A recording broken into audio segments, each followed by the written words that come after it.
नमस्कार दोस्तों, आज हम आप लोगों को बताने जा रहे हैं भिन्न और भिन्नों पर आधारित मूलभूत संक्रियाएं। भिन्न, हम भिन्न पे चर्चा करने जा रहे हैं। भिन्न भिन्न क्या होती है? ऐसी संख्या जिसे p/q के रूप में लिखा जा सकता है, जहां p जो होता है वो क्या होता है? अंश, और Q जो होता है इसको हम क्या कहते हैं? हर। दिमाग में बैठा लीजिए, जिस तरह से किसान नीचे ज़मीन पे हल से जुताई करते हैं, उसी प्रकार से हम लोग क्या करते हैं? हर को नीचे रखते हैं। और ये Q जो होता है, Q ये कैन नॉट जीरो, मतलब ये जीरो नहीं हो सकता है। इसका मतलब ये हुआ कि अगर हम मान लीजिए 5 रुपया है हमारे पास, यहाँ अगर जीरो कर देंगे तो ये भिन्न नहीं माना जाएगा, ये भिन्न नहीं होगी। अगर हम 5 को भाग कर रहे हैं 2 से, मतलब 2 से भाग कर रहे हैं, तो इसका मतलब ये भिन्न हमारी है, ये सही है।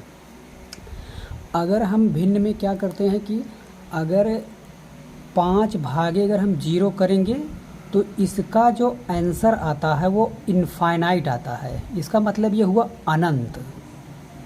इसका मतलब ये हुआ, यहाँ पे लगा लेते हैं, ये हो जाता है अनंत। मतलब इसका ये हुआ कि इसको यदि अंश शून्य हो और हर कोई भी संख्या हो, तो उसका मान सदैव क्या आता है? जीरो आता है। यदि हर शून्य हो, यदि, जिसमें हमने बताया, यदि हर शून्य हो, यह है हर, और तो भिन्न का मान अनंत आ जाता है। मतलब अर्थात ज्ञात नहीं किया जा सकता है। अंश तथा हर में एक ही संख्या से गुणा करने पर, मान लीजिए अंश है ये और ये हर है, इसमें एक ही संख्या से गुणा करने पर मान लीजिए 2 2 ले लेते हैं या फिर 3 3 ले लेते हैं, तो क्या करेंगे हम? इसका मतलब ये हुआ कोई इफ़ेक्ट नहीं पड़ता है। अगर अंश में कर देंगे 3 से, हर में भी 3 से, तो कोई इफ़ेक्ट नहीं पड़ेगा। अब हम देखने जा रहे हैं और हम आपको इसी को समझा दें। मान लीजिए ये एक फल है, ठीक? ये क्या है? ये एक फल है। अगर इसके नीचे 2 आदमी खड़े हो जाएं, तो इसका मतलब है कि ये आधा आधा पाएंगे। तो इसका मतलब ये हुआ एक आम में 2 लोग, या फिर एक फल में 2 लोग, तो इसका मतलब ये हुआ आधा आधा पाए। दोस्तों, इसी प्रकार से हम अब आते हैं भिन्न पे, भिन्नों के प्रकार। अब लेते हैं हम सबसे पहला उचित भिन्न। उचित भिन्न हो या सम भिन्न।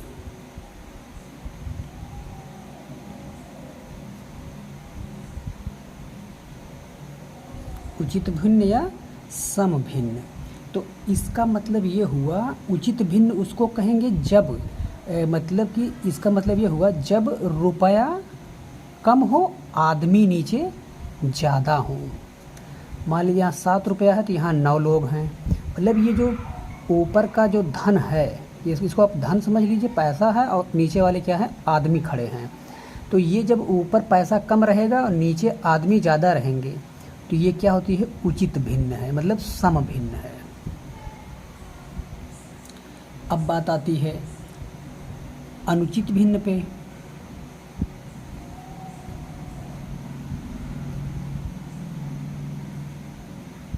अनुचित भिन्न, अनुचित भिन्न में क्या होता है कि इसमें अंश जो है बड़ा होता है। मतलब जैसे ये हुआ कि 4/3 कमा 7/5 कमा 3/3। ये देखिए 3 है ऊपर, लेकिन नीचे भी 3 है, तो ये क्या है? अनुचित भिन्न है। मतलब कि इसका मतलब ये हुआ, अनुचित भिन्न आप समझेंगे कैसे कि अनुचित भिन्न है इसमें समूचा 1 रुपया एक बार भी ना जाए। कहने का मतलब ये हो, जैसे अगर हम इसको 4 को अगर हम भाग कर देंगे 3 से, तो 1 रुपया लग जाएगा, इसमें 1 रुपया पा जाएंगे, तो यहाँ पे आएगा शेष 1। तो इसका मतलब ये क्या है, पूर्णांक बन जाता है इसमें, इसलिए ये क्या हो जाता है, अनुचित भिन्न हो जाती है। इसमें भी देखिए भाग लग जाएगा, इसमें भी पूरी भाग कट जाएगी। मतलब 3 को अगर हम भाग करेंगे 3 से, तो 3 एक कम 3, ये पूरा 1 रुपया समूच पा गए। मतलब समूचा नहीं आना चाहिए अनुचित भिन्न में। अनुचित भिन्न में मतलब समूचा आ जाता है, मतलब 1 रुपया परफेक्ट पा जाते हैं, तो ये हो जाती है अनुचित भिन्न। और ये क्या, उचित भिन्न में ये प्रॉपर मतलब कि सही तरीके से 1 रुपया नहीं पाते हैं। इस प्रकार हम आएंगे अब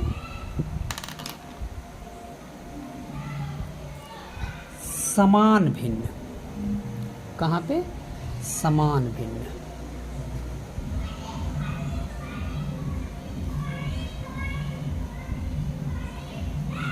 समान भिन्न या सजातीय।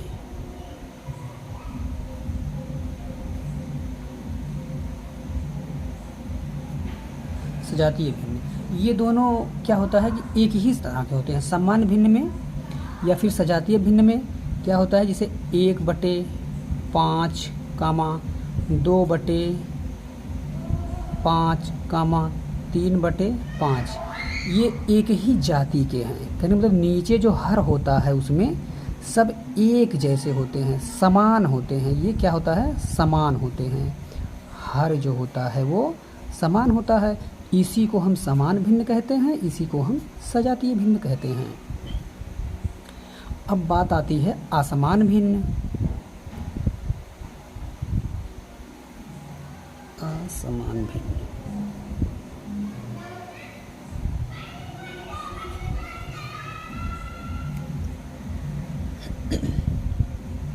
असमान भिन्न में क्या होता है, बस इसी का जस्ट अपोजिट हो जाता है।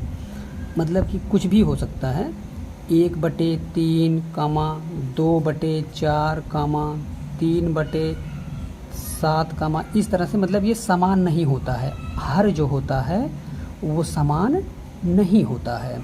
इसी को हम क्या कहते हैं, असमान भिन्न या फिर विजातीय भिन्न। विजातीय भिन्न, इसी को हम क्या कहेंगे, विजातीय भिन्न। अब बात आती है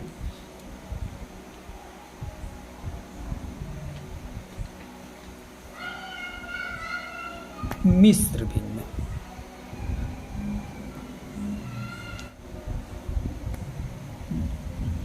अब बात करते हैं मिश्र भिन्न पे। दिख रहा है ना, मिश्र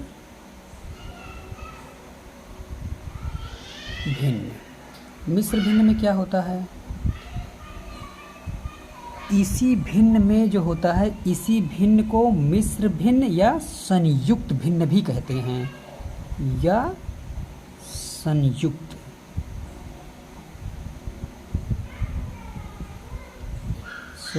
भिन्न।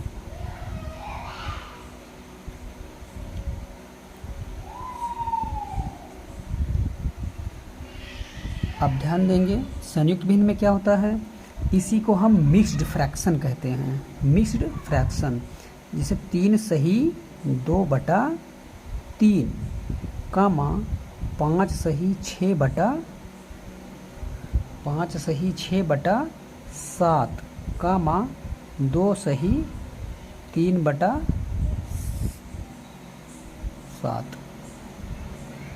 तो दोस्तों इसमें क्या होता है, ये जो होता है ये पूर्णांक होता है, और ये जो होता है ये सम भिन्न होती है। कहने मतलब ये हुआ, ये हर बड़ा रहेगा, अंश छोटा रहेगा। इसमें पीछे वाला ये जो है क्या रहेगा, बड़ा रहेगा, ये मतलब कि अंश छोटा रहेगा, हर बड़ा रहेगा। हर बड़ा रहेगा, अंश छोटा रहेगा, हर बड़ा रहेगा, मतलब अंश छोटा रहेगा। तो इसको हम मिश्र भिन्न या संयुक्त भिन्न कहते हैं। अब बात करते हैं मिश्रित भिन्न।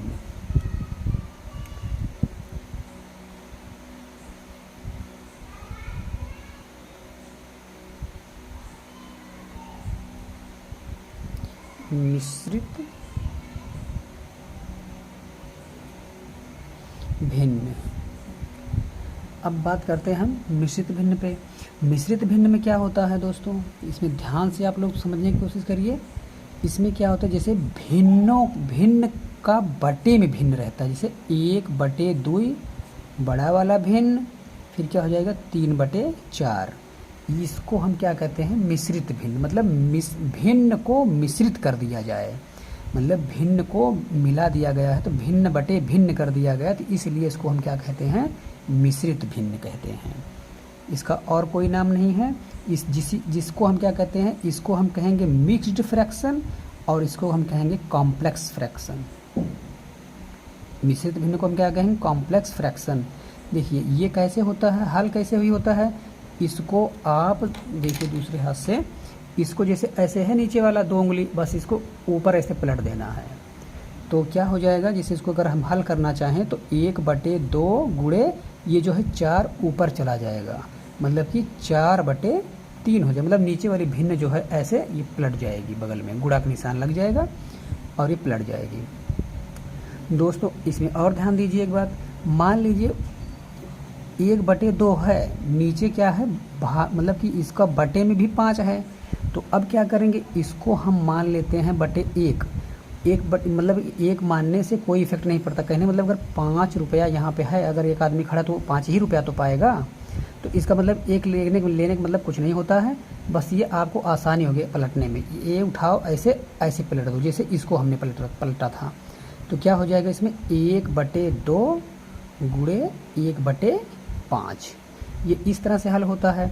और इसमें एक खासियत और भी आ सकती है, जैसे मान लीजिए ये क्या है, 1/2/3 ऐसे दे दिया गया है, तो भी आप इसको ऐसे ही पलटेंगे, क्या हो जाएगा 1 गुणे 3/2। ठीक, तो ये क्या चला जाएगा, 3 ऊपर चला जाएगा, 2 नीचे चला जाएगा, दिख नहीं रहा है।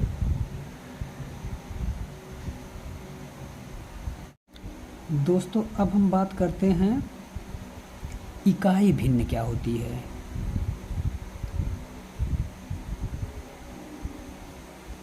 इकाई भिन्न, इकाई भिन्न में क्या होता है, ये ऊपर वाला सब मतलब अंश जो होता है हमेशा 1 होता है, 1/5, 1/4, 1/7, इस तरह से इसको हम क्या कहेंगे, इकाई भिन्न कहेंगे। अब बात करते हैं दशमलव भिन्न।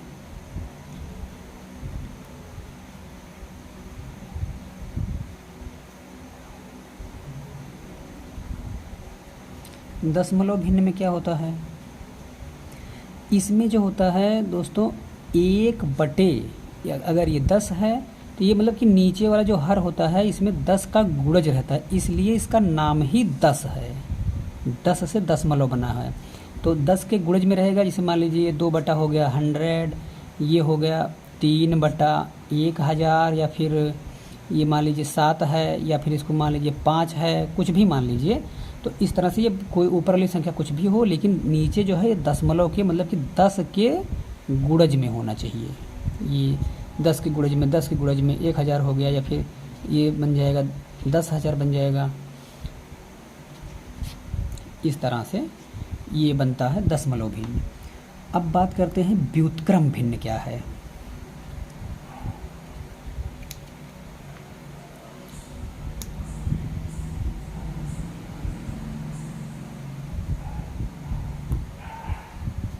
व्युत्क्रम भिन्न,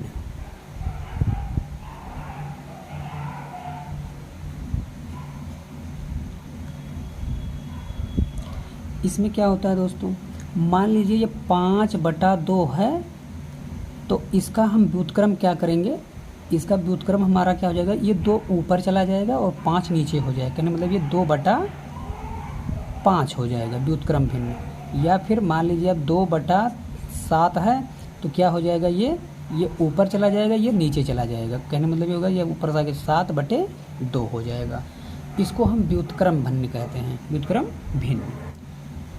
अब बात करते हैं वितत भिन्न। कौन सी भिन्न? वितत भिन्न।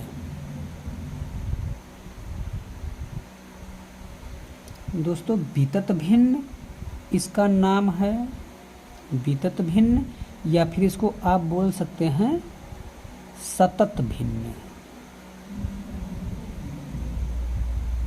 या फिर इसको लंगड़ा भिन्न भी कहते हैं। अब हम ध्यान देते हैं इस पे। जैसे ये क्या होता है, इसमें ए वन मतलब 1 प्लस या 1 धन 1 बटे 2 धन 1 बटे 3 धन 4 बटे 5।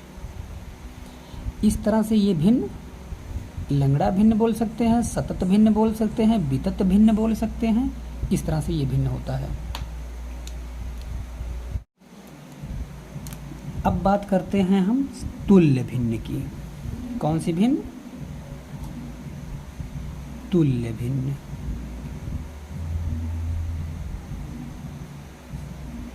तुल्य भिन्न में क्या होता है, अगर मान लीजिए ये 2/3 है, तो इसमें हम इसकी तुल्य भिन्न बनाने के लिए हम क्या करेंगे, ऊपर नीचे एक ही सेम संख्या से गुणा करेंगे। मान लीजिए 7 से गुणा करते हैं अंश में, तो 7 से ही गुणा करना पड़ेगा हमें हर में भी।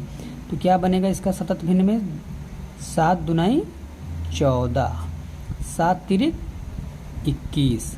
तो इसका मतलब ये हुआ, तुल्य भिन्न का मतलब होता है जैसे एक तराजू होता है, कहने मतलब ये इधर अगर अब इसका भिन्न करेंगे तो 21 21 दूना 42, ये 42 बनेगा। 14 14 14 दूना 28, 14 42। कहने मतलब ये पलड़ा और ये पलड़ा बराबर होना चाहिए, मतलब तुल्य होना चाहिए। आपको दिमाग में समझ में आ गया होगा कि ये और ये बराबर हो जाना चाहिए। अगर इसका हम तिर्यक गुणा लगाएं यहाँ से दूसरा एग्जाम्पल देख लीजिए। 1 बटे मान लीजिए 2 है, इसमें से हमने क्या किया, 3 से गुणा कर दिया इसमें अंश में, और 3 से गुणा हर में कर दिया। तो इसका जो तुल्य भिन्न प्राप्त होगी हमें, तो 3 एकम 3, 3 दूनाई 6।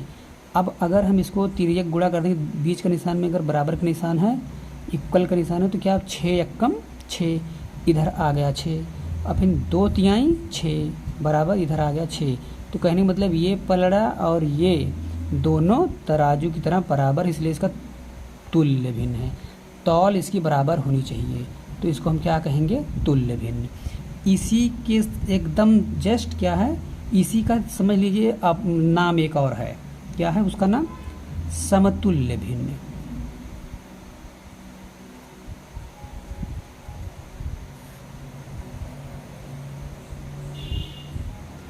दोनों में विशेष कोई अंतर नहीं दिखता।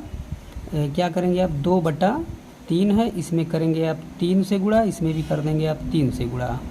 तो क्या हो जाएगा, इसका समतुल्य भिन्न बनेगा 2 तिहाई 6, 3 त्रिका 9। तो इस तरह से हमें अगर मान लीजिए अगर हम इसका अब तिरछा गुणा कर दें इसमें और इसका गुणा इसमें कर दें, तो 9 दूनी 18 बनेगा, एक बराबर 3 छक 18 बनेगा। सेम टू सेम प्रोसेस वही है, इसमें पलड़ा बराबर होना चाहिए, इसलिए इसका नाम भी समतुल्य भिन्न और इसका नाम भी तुल्य भिन्न है। दोस्तों अगर ये वीडियो आपको पसंद आई हो तो आप लाइक शेयर सब्सक्राइब करना ना भूलिए। Thank you for watching.